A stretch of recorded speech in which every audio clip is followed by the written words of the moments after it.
Yo, what's shaking, everybody? Today we got best one-liners in music history coming right up.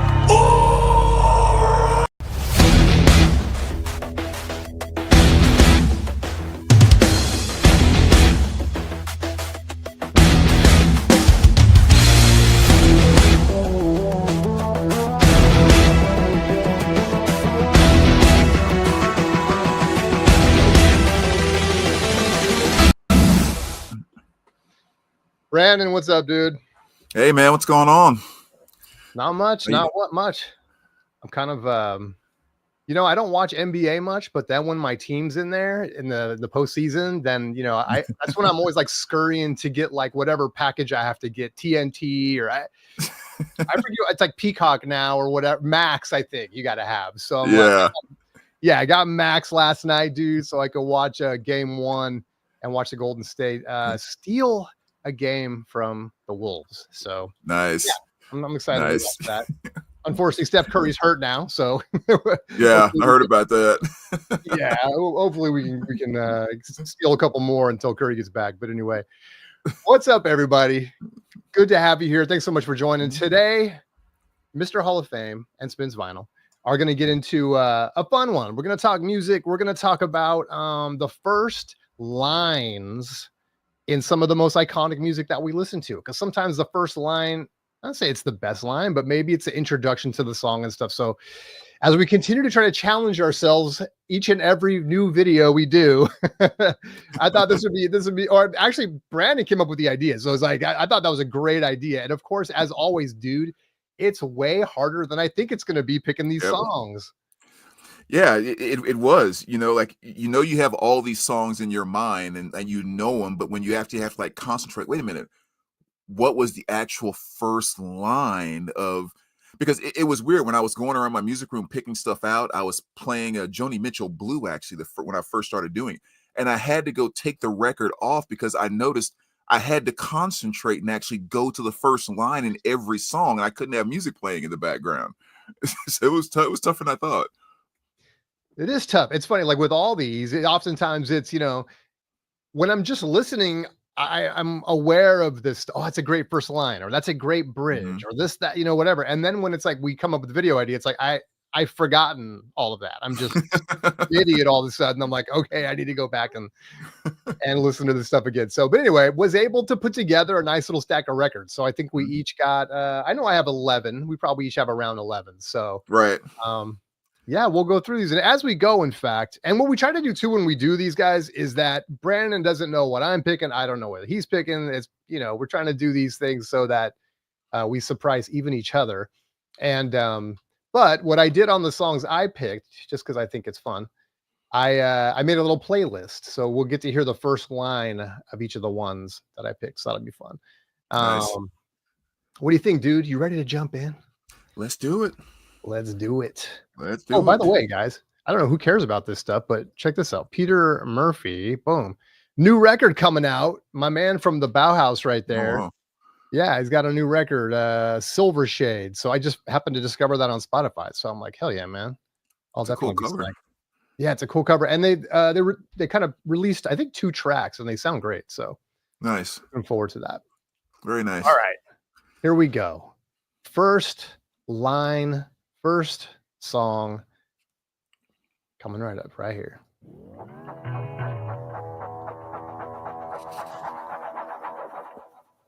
Hey, mama said the way you move gonna make you sweat, gonna make you groove.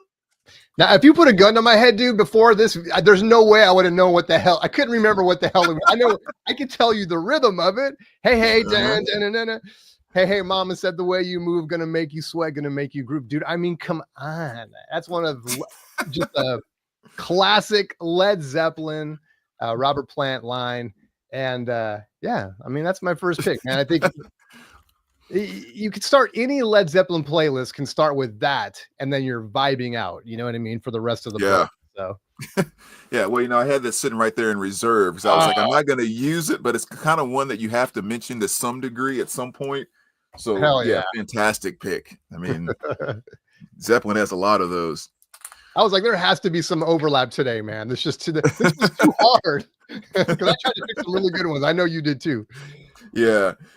And it's always a thing too. I mean, I'm assuming you probably did the same, where sometimes it's like the line itself is very creative and impactful, but then sometimes it's just like the emotions or the picture that it creates, Mm-hmm. or maybe the line just written on paper isn't necessarily, totally mind blowing, but yes, I mean, that kind of explains some of mine. And actually, I'm gonna start off with this one. One of the most beautiful voices in rock and roll, Steve Perry. Going off his solo album Street Talk.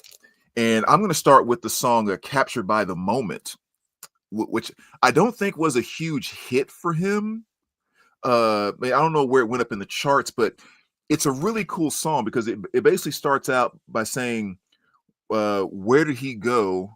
The man who said I had a dream, talking about Martin Luther King. And then where have they gone? The four who sing to Let It Be, talking about the Beatles.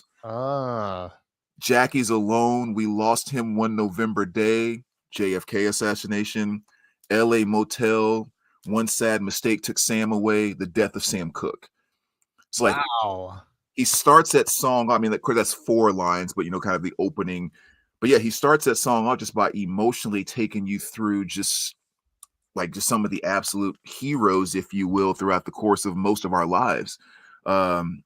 And so, yeah, really, really powerful. And of course, delivering with the Steve Perry vocal in a way that only Steve can do it just makes it that much more gold. So Captured by the Moment is going to be my first pick.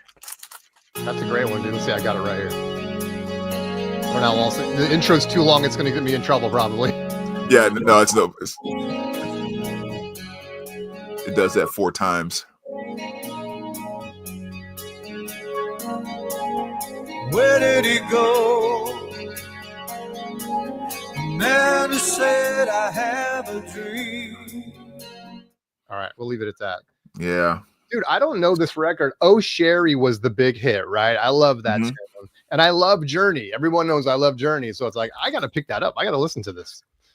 Yeah. Cool. Oh, Shirley and Foolish Heart. Those are kind of the 2 off of here. Yeah. Yeah. Foolish Heart. Yeah. I mean, just Perry's just awesome. That's a great pick, dude. I'm so glad you picked Perry. Yes. Steve Perry. And he's giving props to Sam Cooke too. That's on that track. That's cool. Yeah. All right, next one up for me. And I got it. It's funny. Playfully, Jose and I went and got into it because he was saying the Bauhaus, Bela Lugosi's Dead is like the most darkest tune and all this stuff. And I was arguing that there's a song on The Cure's Pornography. Oh, did I even show the record? I don't even think I should, but I'll show this one. Why not? On Pornography. And the song, and here's why. I'm going to play the first line, and it'll tell you why I think this is the darkest first line of any, and not only the track, but the whole record. This is how it starts out. Oh no, I got the wrong song. I knew I was going to have technical difficulties. I mean, it's not the. Okay, hold on. I got to play it now. Yeah, you hyped it up too much now. You got to. There we go. Oh, no, that's not it either. That's not it.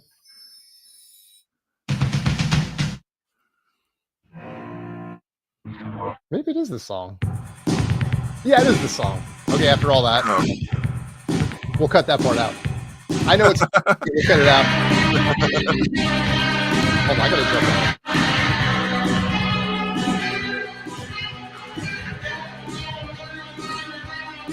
It's not going to go as well as I thought it was. These long intros. Yeah. Okay, I think this is it.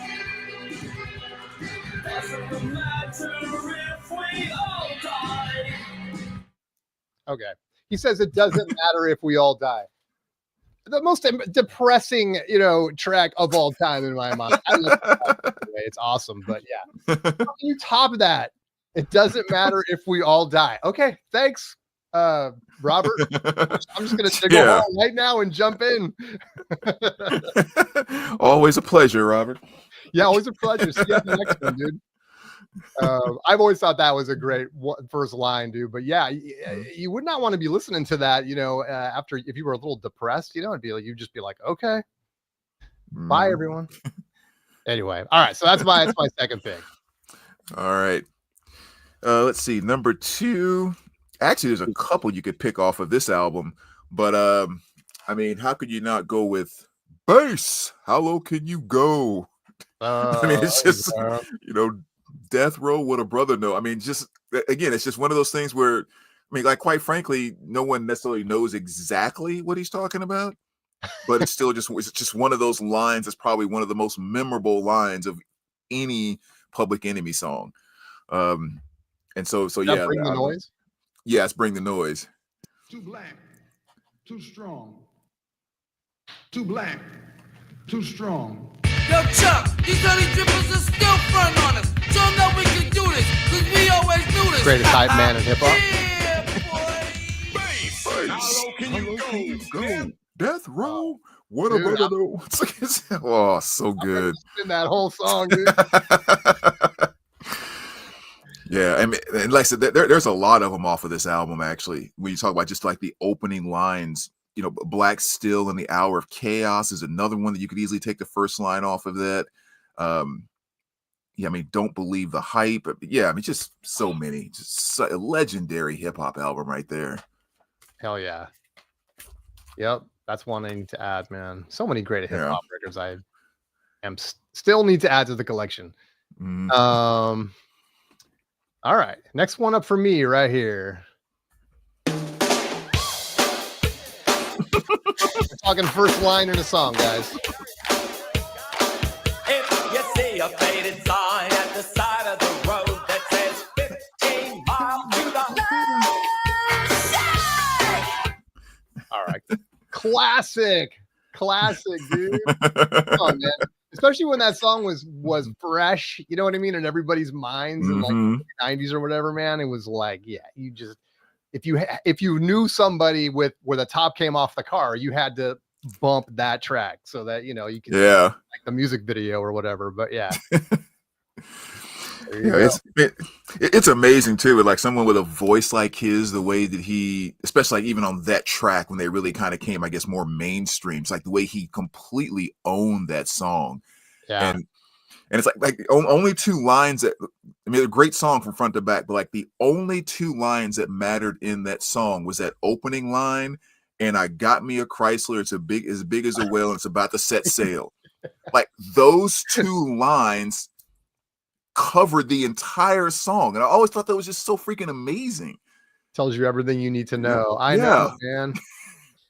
B-52s, I've always said just how underrated they are, man. They really are, dude. And it's like that was kind of their last big record, but the 5 or 6 records they did before that, in my opinion, are just really, really awesome and underrated, man. So yeah, I agree.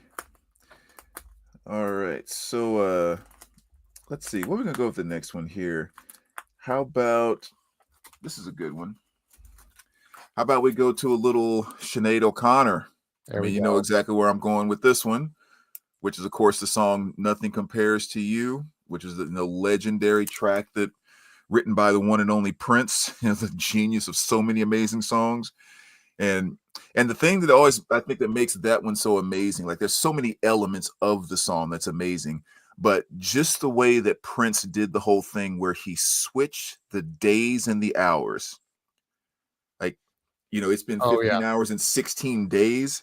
Yeah. And just by making that switch completely gives you the demented mental state of the hurt that person is in, as opposed to saying the days and then the hours. I mean, that would seem hurtful. This seems like you totally understand where that person is at in that moment, and stuff like that to me is just genius, and it pulls you right in from the second that the vocals in that song kicks off. That is a great amazing point. Yeah, that's a great observation to make, man. It's like, it just intensifies it that much more, man. That's really great. Right. That's a good one. And of course, at least when that song first came out, how many of us knew that was a Prince song? You know what I mean? It wasn't until later where he claimed it, and now we've heard his version and stuff. But it's like, back in the day, it was like that was her song. Yeah. We Yeah. thought. Right. And Shaka Khan and Sheila E. Oh, and Shaka Khan Time. came And in back it's in. just like on Well, and on. in fact, I feel for you, Shaka Khan. I think that's the better version because that is the one because we get Stevie Wonder on the harmonica too, man. And they Yep. killed that mix that they made. Oh, yeah. I think Yeah. that's the one where I think they actually elevated the original even. Yeah, definitely. All right, what do you got next?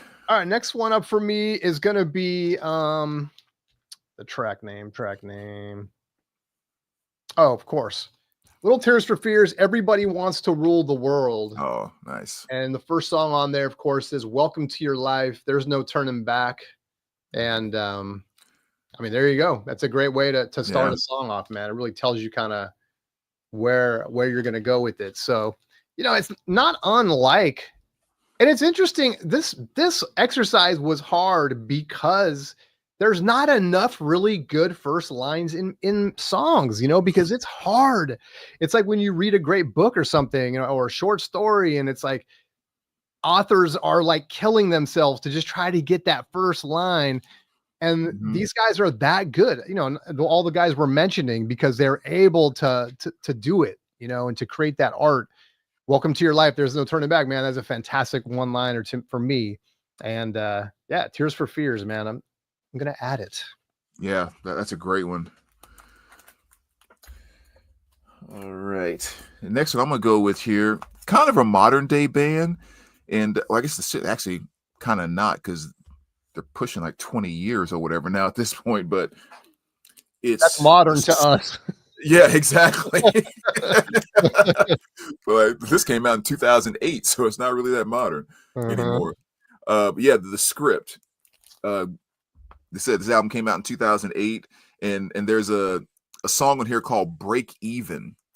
And the opening line, or the opening lines, I guess it's more than one in most of these, but the opening line is, I'm still alive, but I'm barely breathing. I just pray to a God that I don't believe in because I have time while she's got freedom. And it's just another one of those songs about just heartbreak. And it's so cool. Even by that opening, again, he pulls you right into his mindset, especially that line about praying to a God that I don't believe in. It just kind of shows this is the level of hurt. Someone who's not spiritual doesn't, but it's like, I'm hurting so bad. I have no place else to go but to prayer and a God that I don't even believe in. But yeah, it's a really cool song all the way through because he's really just kind of painting the picture of two people broke up. One's having this experience and the other one is having the total opposite experience. And hence the title, Hearts Break Even. Hearts Don't Break Even. So yeah. Really cool track, and I always love that opening line. It sucked me in the first time I heard it. That is some true shit, dude. You will become very religious when stuff's not going your way, man. Right. Yeah. Well, it says no atheists in foxholes. Right. Exactly, dude. I've never heard that, but yes, absolutely, man. Like there's no atheists in foxholes, man. Somebody got a cross. I can borrow. Yeah, that's a good one, dude. I love that line. Yeah. All right. Next one up for me is All Aboard. That's it. That's all I'm gonna do. All aboard. Right there. Crazy Train, obviously. Ozzy Osbourne on Wizard of Oz. Yeah, it's just, again, just a defining, recognizable lyric. You hear it, you know exactly. If you enjoy Ozzy, you just stop everything. Everyone, shut up! I got to hear this. And all it takes is that All Aboard, man. You know what's coming. Yeah, yeah, that's definitely a good classic one there. All right, next up for me. How about this one? Ooh. You let me violate you. Like first line in the song, you let me violate you. And then of course it doesn't stop there because you let me desecrate you. You let me penetrate you. You let me complicate you. it's just like he just starts off just so freaking dark, just right from the beginning. But of course, that's closer from 9 Inch Nails. And then into the chorus, which is even like he doesn't pump Right. the brakes at all, just like boom. Exactly. So yeah, that's definitely one that catches you from line one. Oh, that's such a good one, dude. Yeah. Those first two albums, man, 9 Inch Nails are freaking genius. Gold.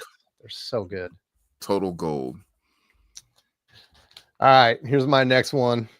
Just a small town girl living in a lonely world. It's the midnight train going anywhere. Right there. Steve Perry, another Steve Perry joint. So there we go, man. Give us Steve Perry the love tonight, which he deserves. So, but yeah, you hear that? Well, for a lot of my Journey haters, you're probably turning the radio off or trying to get out of the state. You can't get out of the stadium fast enough. But for me, it's like, oh yeah, here we go, baby. Here we go. To me, a classic line. Even if you hate it, you know it, right? You know it. Right. You only hate it because you know it so well. Exactly.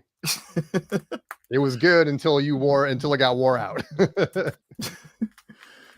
All right, here's another good one too. And instead of using the original artist, I decided to use an artist that covered the song by them.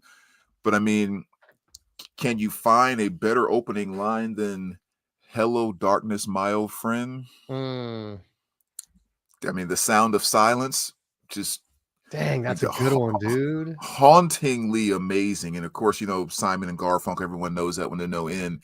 But for those maybe that if you hadn't heard it for some reason, Disturbed, this album Immortal came out in, what year was that? 2015. They do a cover of it on here that, in my opinion, is just as powerful as the Simon and Garfunkel version. I mean, they take it to another level that's just it's fantastic, plain and simple. It's fantastic. Yeah. What's his name? The lead singer. I mean, he's like a professionally trained vocalist anyway. I mean, he didn't like start off as just like a metal singer, and they did a good job of bringing power to it without putting a bunch of electric guitars or anything into it. Like I said, they just really did the song justice. And if you haven't heard it, listen to it from front to back, how soft it starts out and how big it gets at the end. But yeah, the sound of silence, "Hello, darkness, my old friend. I've come to talk to you again." Fantastic opening line. That's a great one, dude. That cover is fire, man. Isn't it cool? I love that cover. Yeah. That is kick-ass. Yep, that's a good one, dude. All right, next one up for me. Dearly beloved, we are gathered here today called live. So, let's go crazy, man. Just a great way to kick this album off. Nice. Again, we all know it. Those that love it, we all love it. And yeah, it's just classic. I didn't pick. I see you're picking some deep ones. I'm trying to just pick iconic stuff that I hear it and I'm like, man, like you have. Even if you don't like it, the lyric because you've heard it so many times. So yeah, little "Let's Go Crazy" by the man himself, Prince, right there. Nice. That's a classic. By the way, you might have noticed, if you're watching this, you've been watching this beginning. I was playing tunes. I'm not doing it anymore. It wasn't adding anything, so we're just gonna roll. All right, here's the next one, which I think is kind of iconic. I mean, it's been used in so many movies and jokes and all kind of things like that. But how about "Ground Control to Major Tom"? Yeah. I mean, it's just that line has showed up as showed itself in so many sitcoms, and just anytime someone's trying to act like they can sing or make it. I remember seeing it in Friends. They used it quite a number of times, but yeah, again, it's like I have no idea what Dave's talking about, but "Ground Control to Major Tom. Take your protein pills and put your helmet on." Like, what the hell are you getting ready to do?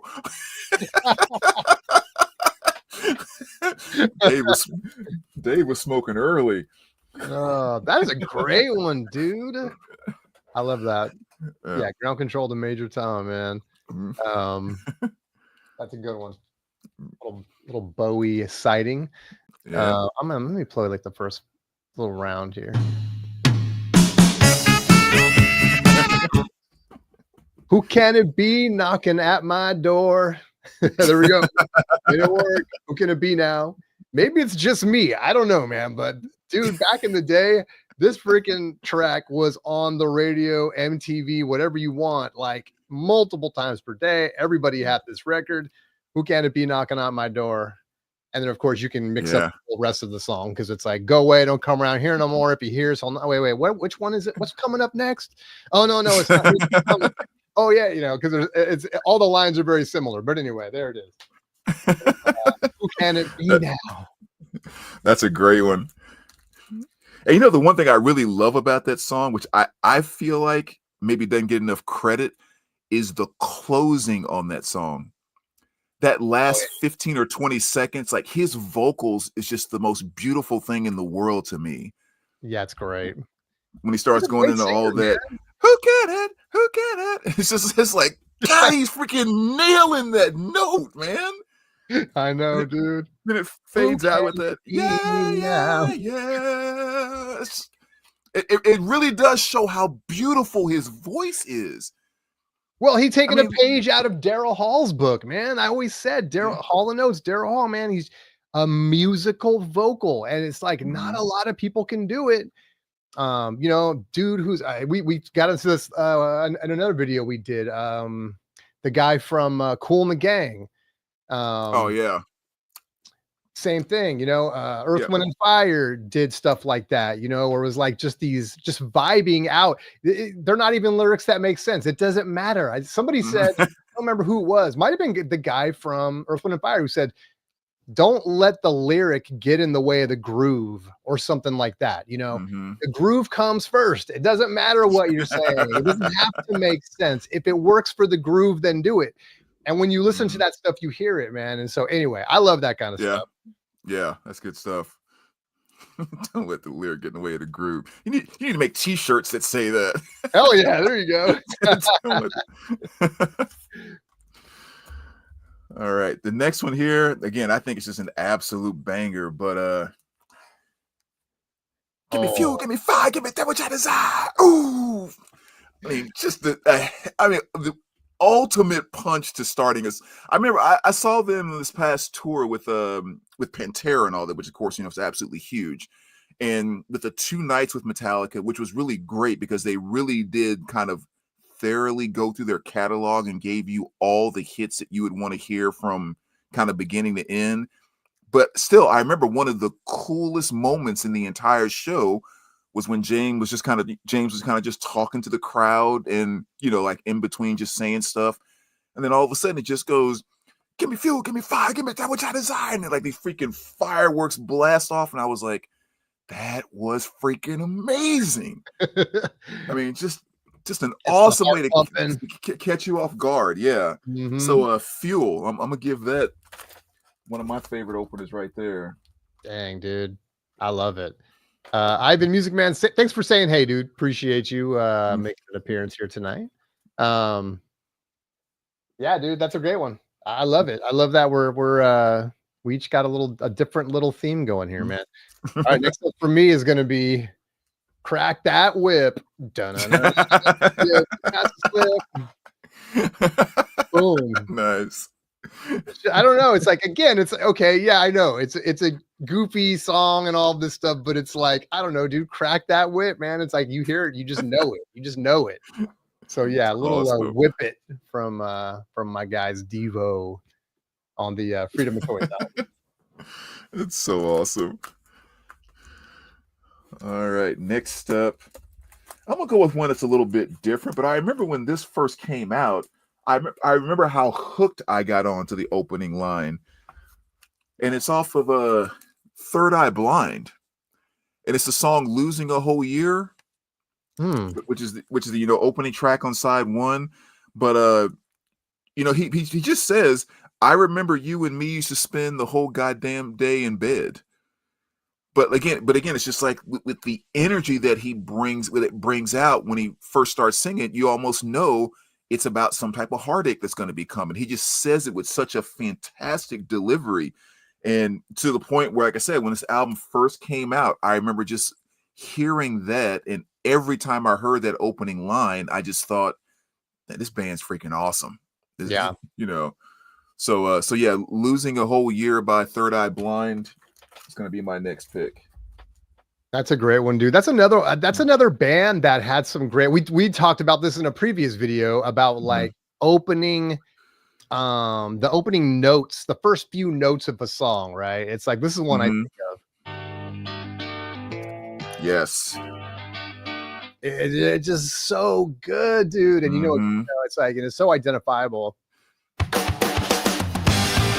That one too. Yeah, I just think they're freaking good. Again, their first two, those are the ones I'm most familiar with. They're both so great, man. Yeah. I don't have either one of them on wax, but man, I'd stream it anyway. Those are great records. That's a good one, dude. I need to re-familiarize myself with Losing a Whole Year, though. All right, next one up for me is going to be how kinky of a girl was she? She's a very kinky girl. And you don't take home some mother. I should have got that one. That's good. You should have got it. Yeah, Super Freak, baby. Super Freak. Rick James, man. Another genius dude. Doesn't get his flowers really as much as, you know, guys like MJ and Prince, but man, dude, you know, just coming correct with the funk. But yeah, so that Super Freak, man, she's a very kinky girl. Come on, we all know that one. Yeah, and through his discography, that's probably a good 5 or 6 you could pull from him. Oh yeah, for sure. All right, the next one here for me, you know, through almost nothing do I ever say this is the greatest of all time or this is the number one of all time. Like I almost refuse to make picks like that. Yeah. But this particular song, I've always said I think I would put as the number one best pop song ever written. I put it in the pop category. So I have to pull it out. You know exactly where I'm going. Show me, show me, show me how you do that trick. I mean, this, I feel like I should be repeating myself from the other 7 times I've talked about that in other videos. That song, the opening lyrics, the whole, it's just perfection from start to finish. I cannot think of a song that is more perfect than that. I mean, it's just like heaven. It's just that. It's just like heaven. Yeah. So show me how you do that trick. Perfect opening line there. What a masterpiece, man. Oh, such a great one. Hey, that's so good. Robert Smith making it on the list twice. Yeah. Show me how you do that trick, or it doesn't matter if we all die. Take whatever move you're in. That's the genius he is, man. All right. Man, this is my last one already. We flew through these. I should have picked more, but it's so hard to pick, you know, in my opinion. Yeah. It's a tough one. All right, here's another one that I love, man. Going back in the day, man. You know, like they always say, whatever's good for the goose is good for the gander. Oh, Shayla. Oh, Sheila. Yep. Oh, Shayla. Ah, my boys. This record, dude. Oh. So good. So good. So good. Yeah, that's a great one, man. Digital displays on here. Oof. So good. Man. Oh yeah, man. I never could figure it out on that album because so many jams, and I listen to it and I hear 3 instruments playing and there's like 15 guys in the band. But it's like, I don't care. You guys are killing it. So keep doing whatever it is that you're doing. That's so true, dude. Like, you listen to it, you're like, okay, I hear a synth here. I hear an electric like drum counting it here. down. Like, that's it. I hear 2 instruments. What's going on? It's like the first Entourage, you know. We'll get everybody in here. Bouncer, you know, come on, get in here. Get in here. That's funny. Oh man. All right, what do I want to go with? I'll go with this one. This is a pretty common one, but The Trooper by Iron Maiden. Mm-hmm. You know, I mean, that's probably the most defining Iron Maiden song to me. You know, you take my life, but I'll take yours too. You fire your musket, but I'll run you through. Yeah, exactly. And it's just, if I just think about like symbolically Iron Maiden, the intro to the Trooper, between those first two lines and the guitar intro, that's the Prince symbol to me of Iron Maiden. Is that? Yep. It's not even my favorite Iron Maiden song, but it's just so overwhelmingly defining about who they are to me. So I have to say that's an amazing opening track right there. That's a great one, dude. Well, Nice. do you have more? I gotta believe that you pulled more. Feel free to go to them. I have a ton more. Maybe I'll I'll just pull them in general. We just talk about them in general. Yeah. Because I would assume a bunch of these that you would know. How about we'll start off with this one. Little Don McLean. Oh, okay. A long, long time ago, I can still remember how the music used to make me. American Pie. Oh my God. Oh, okay. Yeah. You're in the headlights, man. And it's another one of those ones that kind of, just really captures you, because there's not some big guitar intro or anything at the beginning. It just clicks right into long, long time ago. And as soon as that happens, the next 9 minutes is going to be so good. Kind of thing. Yeah, exactly. Yeah. 9 minutes. Cesar, what's up, baby? Good to see you. It has been a while, man. It has been a while. I've been watching your videos, man. Your videos are awesome, dude. I'm so glad you're making those videos. The best of the 90s. But yeah, man, we just decided to go live tonight just for the hell of it. I just felt like I thought maybe we chatted up with some people, but the chat is very quiet tonight. So, hey, it's all good. It's all good. All right, another one here. How about little Warren Zevon? Okay. Werewolf in London. Werewolves in London. Oh, remember the opening line to that was, I saw a werewolf with a Chinese menu in his hand. It's again like, Warren, what the heck were you smoking, dude? But if that's the first line you heard, there we go. Oh yeah, we all know it. Yeah. Unity OC, what's up, baby? Welcome from Australia. Hell yeah. Hell yeah. Thanks for being here. Right. Sweet Jane, the Velvet Underground. Oh yeah, it's a good one too. Little Lou Reed. Standing on the corner, suitcase in my hand. Again, and that talky thing that Lou does, it just sets the tone for like a cool dude who's about to do something really cool kind of thing. It's like, I'm just gonna bust into the song, which is like the mellow cool dude mode. And I think just about that opening line really kind of nails that. That's our back and forth with yours and David's stream. He's streaming celebrating 5,000. Oh, congratulations, David. Unity. Yes, Warren Zevon is great. Lawyers, Guns, and Money is also a great song. Mm-hmm. Warren Zevon's one of those guys, dude. Again, I'm going to give you the deer in the headlight, but as soon as you play it, I'll be like, yes, I know that song. Well, here's one I know you know. Yes, Depeche Mode Ultra. Yes. Useless. Well, it's about time. It's beginning to hurt. Time you made up your mind. Just was it at all worth?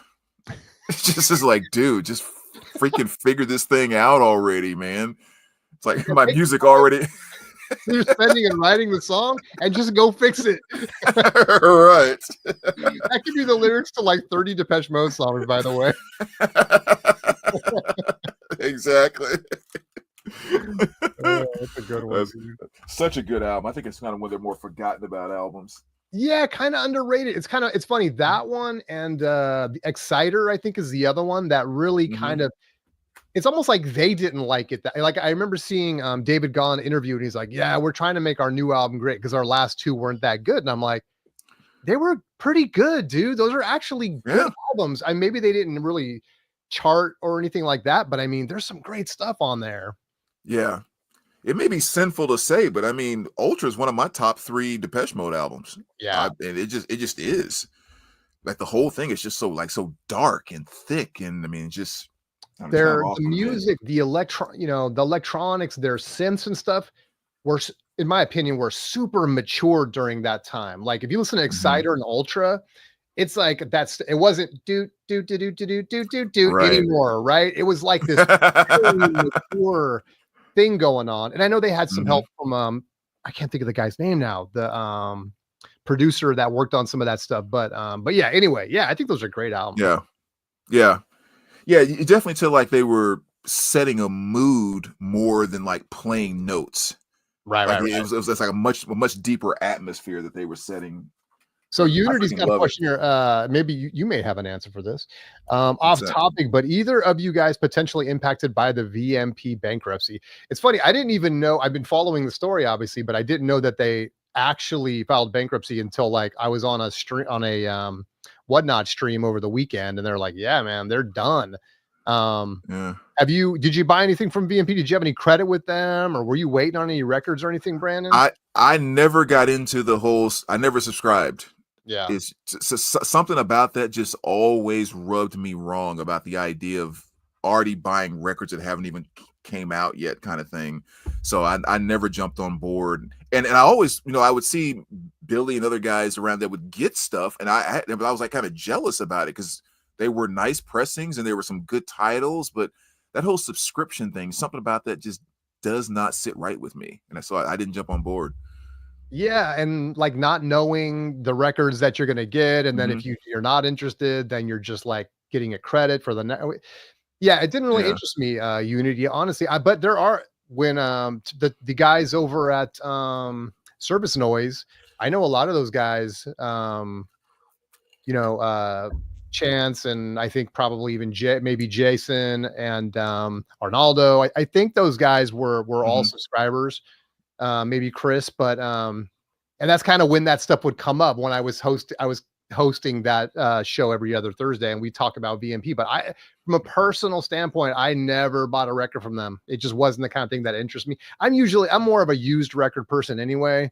99% of my collection is going to be like used stuff. So what about you, Unity? Did you get impacted by that? I know some people did, man. When I was talking last weekend, like I was saying on the Whatnot stream, there were people like, yeah, they have my money, thanks, and stuff, or they were waiting for records and hoping they were going to get them, and they hadn't received them yet and stuff. So yeah, that's a big bummer, man. Hopefully it doesn't impact too many people.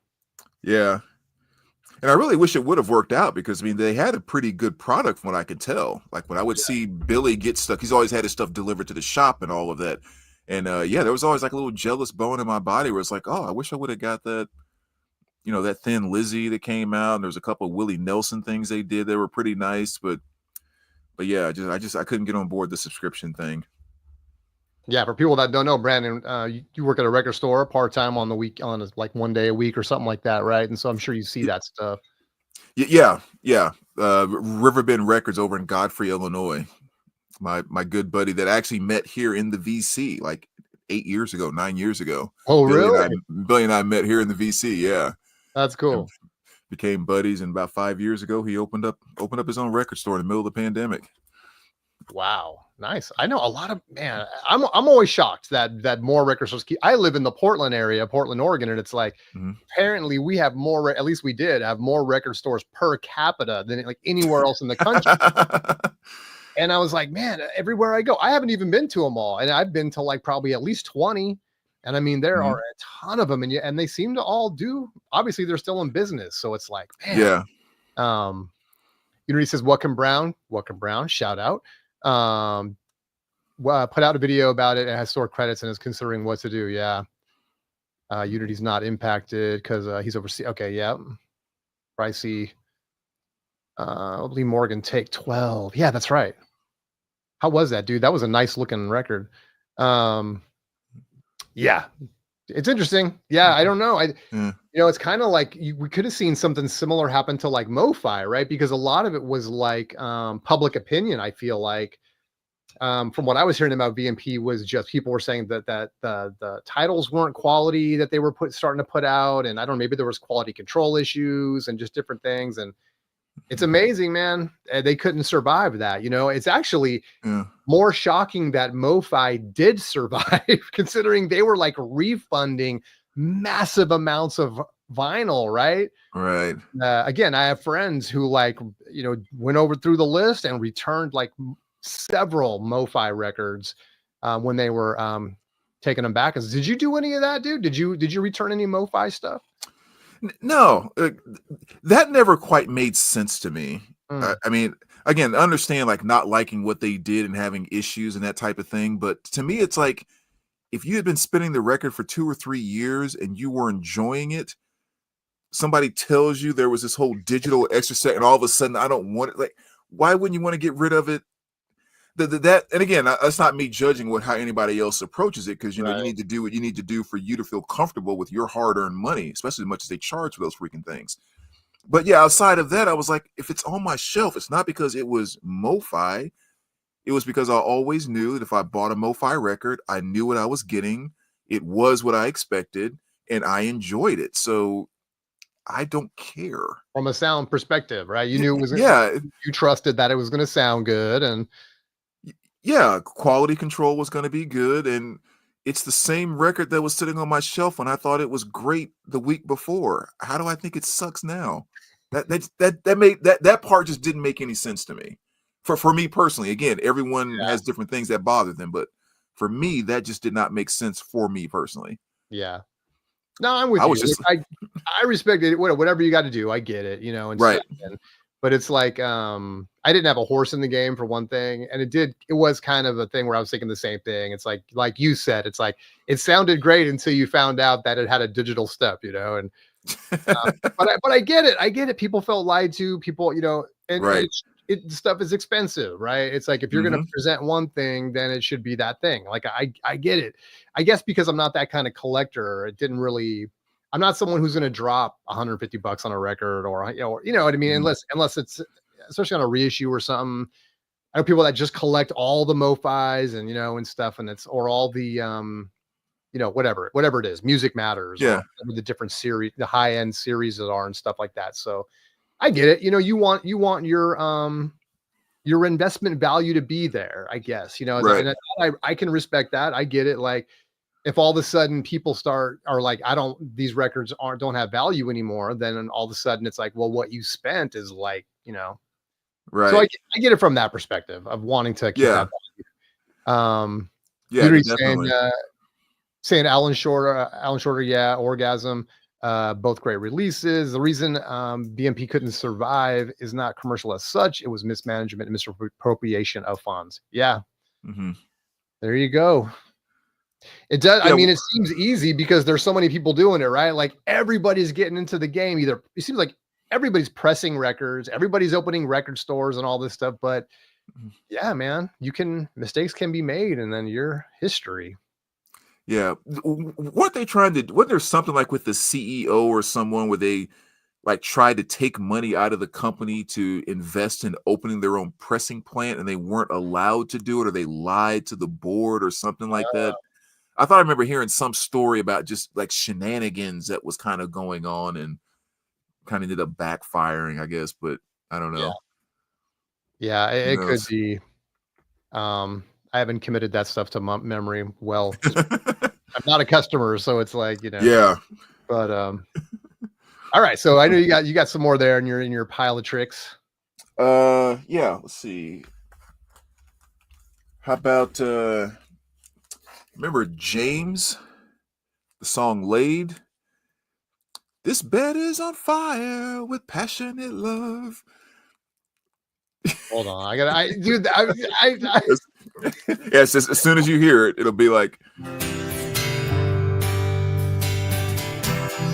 oh yeah. Mm-hmm. American Pie and Yep. I got it. Yeah. Man, I'm bad, especially when it comes to like 90s, dude. It's like there's a lot of gaps in my 90s awareness. Like, yeah, I mean, if it wasn't for American Pie, I wouldn't know anything about them, because that song was like featured so far in that movie, you couldn't avoid it back in the day. Unity saying, yeah, that story and the link. I don't know if you can share a link here. I can't see the link that you posted. But yeah, we can look it up. Yeah. All right. What else you got? Well, here's one for you, because I know you showed this album in one of your answers to something recently. Little Deuce by Kiss. Little Kiss debut. Yeah. I mean, get up and get your grandma out of here. So the boys just one line saying it's time to rock. Dang, dude, Love that it. record. It's so weird because, like, I don't know, I've said before, I had the 8-track of that, 7 years old, because as a kid, like in the late 70s, man, Kiss was everything. And like a lot of young people, or maybe a little bit older than me, would have records, and I'd go over their house, and my parents could care less about Kiss. But it would be like more, we'd go over someone's house, and then, their kids would have Kiss stuff, and I'd see it. So then when my mom asked me, like, hey, we're going to send our penny into, whatever those, Columbia House. Yeah. Columbia House, right? Picked 2 records. I picked Donna Summer, and I picked Kiss's debut on 8-track. That's my boy. And, man, dude, just those are so nostalgic to me now. So yeah, that's cool to see that. Nice. Let's see. Yeah, we'll check it out, Unity. Thanks for sharing that, man. Because like I said, I wasn't even aware that whatever, there was a decision made on that until recently. So I'll have to check that out. I'll tell you what, I have a few. Let me just pick like 4 more, and we'll keep it kind of simple. All right. So how about this? Is again an album that I think I've used to answer a lot of questions, and there's a bunch you can pick off of here. Jason Isbell's Southeastern.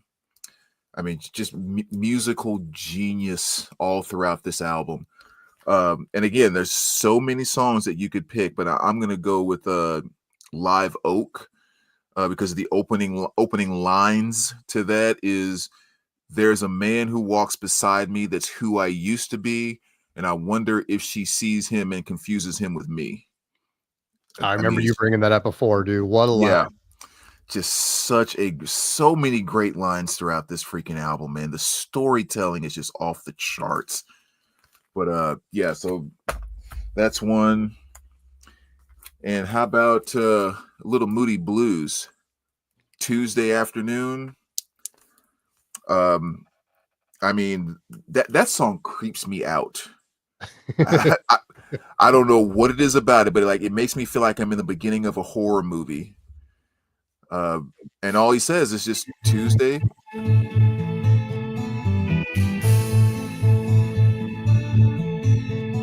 don't recognize this so far. Oh, you do. Dang, these long intros are going to get me in trouble.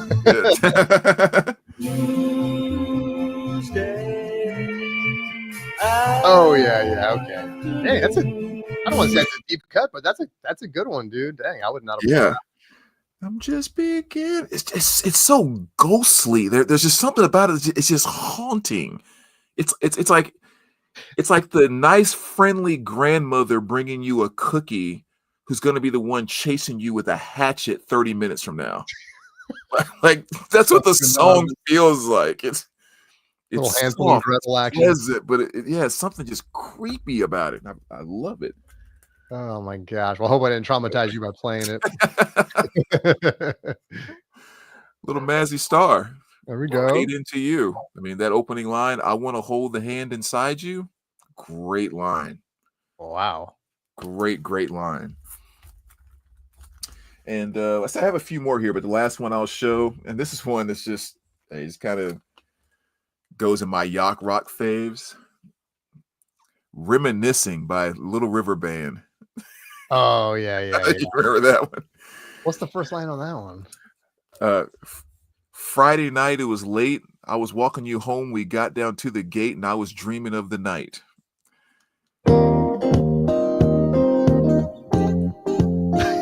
I love it. Love it. That's a good one, dude. Dang, that sounds clean too. How come yacht rock always sounds like super, like the fidelity is always like just nails? Yeah. And it's just something about with the way he delivers that line. It's the I don't know the proper words for it, but it's not in some smooth tempo. It's like it's not in a rhythm. It's almost like he's just randomly delivering it. He just ends the last word in the right place. And something about that makes it magical. Yeah. But yeah, I love me some yacht rock, dude. I'm all about it. That's some great songwriting, dude. I mean, if you Yeah. just I mean, yeah. Yeah. Did you? I'm assuming you saw the special on was it Hulu or whatever, that Yacht Rock documentary. I didn't watch it. I mean, I knew about it and I thought it was funny. I'm not gonna remember who the hell it was now. The guy from Steely Dan. Um, Yeah. calling him on the phone and saying like, "Hey, I wanted to talk to you about this documentary we're doing." And he's like, "Yeah, why don't you go F yourself?" Yeah. Yeah, which I get it. I get it. It's like I know that's got to be derogatory to a lot of the Mhm. bands that created that music, right? To be like Yeah. lumped into something that somebody just made up and Mm. yeah, I mean a lot of artists don't even want their stuff to be categorized, let alone, I don't know, whatever. Mhm. I get it. I could see why certain people would be, but we talked about this before, dude. Like, what was it, like hair metal or stuff like that, right? Uh-huh. It's what are you gonna do? I throw the word hair metal around freely or glam rock you know what I mean? It's like I don't know. There's something Yeah. about the words yacht rock. I I don't know. A lot of it's from that guy's reaction where I was like, yeah, screw that. I'm on the side of the artist. It's Yeah. funny. I didn't see it. I didn't see it. It's definitely worth the watch Uh-huh. because what it actually does is it actually elevates and shows the genius of these guys that are in the so-called yacht rock. To me, they give so many props to Steely Dan, and it's not just about yay Steely Dan yacht rock. It's look at these amazing things that they were doing that other people, the timing, the jazz they brought in, it really was something that was more of an elevating, making you be cooler going into yacht rock. And when they got into all the stuff about like all the Toto stuff, that is what really blew my mind. Mm. When they broke down like the three brothers or whatever from Toto, and they worked on this and they wrote this, and it was just like I thought I knew like half of this, and I don't even know. Just I had no idea the number of things that their fingers were involved in. Well, like Human Nature off Thriller, right? It's like Yeah, yeah, exactly. It was all of that stuff, and you're just like, holy cow, these guys pretty much everything that we knew in the early 80s that going into pop rock and everything else. It's like someone from Toto had a finger on it somewhere. yeah. It was amazing. I mean, you start including all the session work that they did. Yeah. Like, oh my God.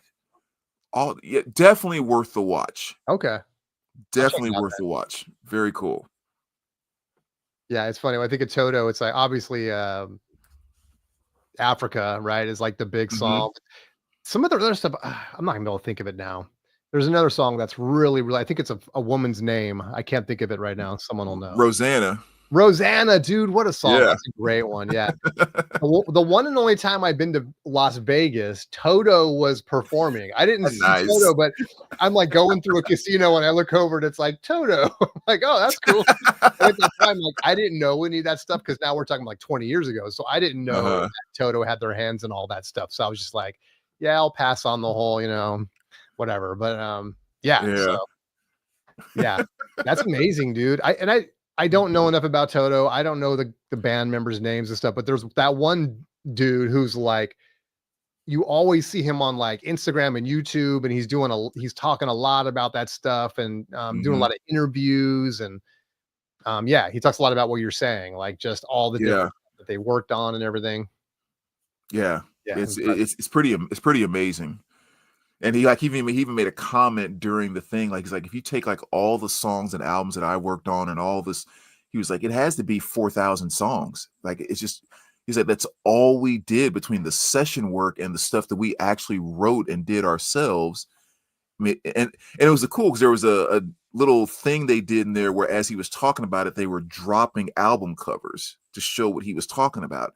And yeah, you saw the covers that were dropping, and you're just like, how aren't these guys' faces actually plastered on the front of the Rock and Roll Hall of Fame? yeah. Like that level of incredibleness, if you will.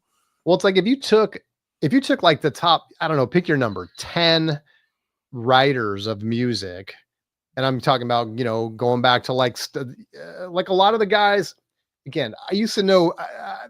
I had this stuff was front of memory a Mm. while ago. I don't remember now, but like there's a lot of like 90s 2000 music that was basically written by two dudes.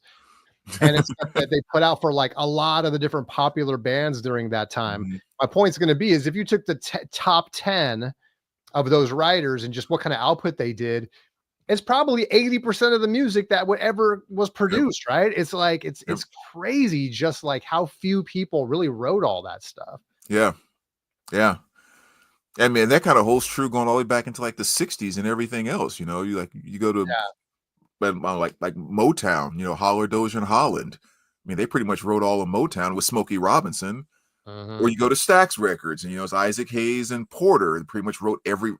Yeah, you can literally grab 20 or 30 guys that has written all of pop and R&B music for the past freaking 50 years. Exactly. Yep. It's kind of cool, actually. Yeah, it's crazy. Whew. All right, dude.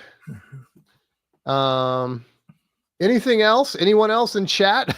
Give us another topic we can vibe out on it. Otherwise, we might just catch you guys next time. So this was just this was fun, dude. This was fun. I love stuff like this. You know, Brandon and I do. I mean, usually we get into, if you guys haven't watched our videos, Turntable Tales, you'll see a playlist on the Spins Vinyl channel. We get nostalgic. We talk about the music. We talk about the memories and all that stuff. And so, this was just another effort to kind of dig into the music a little bit and talk about great first lines, you know, that are so memorable and powerful. So yeah. What about next week? Any ideas for next? A lot of times our ideas for the next video come out of the previous videos. So yeah, I don't know. What would be a good one for next week? Is anybody? How many people we have watching right now? Is anyone watching have some suggestions? Yeah, anybody? Actually, maybe we're just on in the background. I know someone else is doing a stream. They have like a big stream going on. Anyway, we'll come up with something cool. Plus this one, that's just the people watching live. A lot of people I know will watch this after the fact and appreciate you guys. First of all, please please subscribe. Also, leave something we missed. Like, is there a great song out there where you think about that first lyric that comes on and you're just like, oh man, that's the one, dude. How do they leave this out? Share it, you know, so we can talk about it and be aware of it, man. And we'll catch you guys next time. Sounds like a plan, man. Been fun as always. Yeah, fun as always, man. I appreciate you. All right, have a good one. See you next time.